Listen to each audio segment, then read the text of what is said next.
किती विचार करशील? डोक्याला थोडा आराम दे.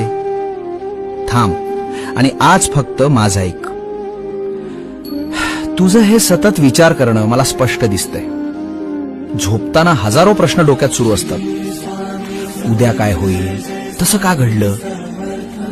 स्वतःच्याच विचारांच्या जाळ्यात तू असा अडकलायस की आता तुलाच गुदमरल्यासारखं वाटतंय.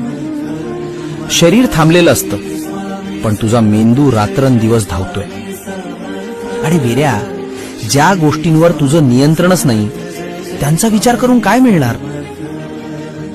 उद्याची काळजी करत बसलास तर आजचा आनंद कसा घेशील. भविष्याची चिंता आणि भूतकाळाचा त्रास, हे सगळं आता इथेच माझ्या झोळीत टाकून दे. तू फक्त प्रामाणिक कर्म कर, बाकी सगळं मी सांभाळतो. आता एक दीर्घ श्वास घे आणि सगळी चिंता सोड. भिवू नकोस, मी तुझ्या पाठीशी आहे.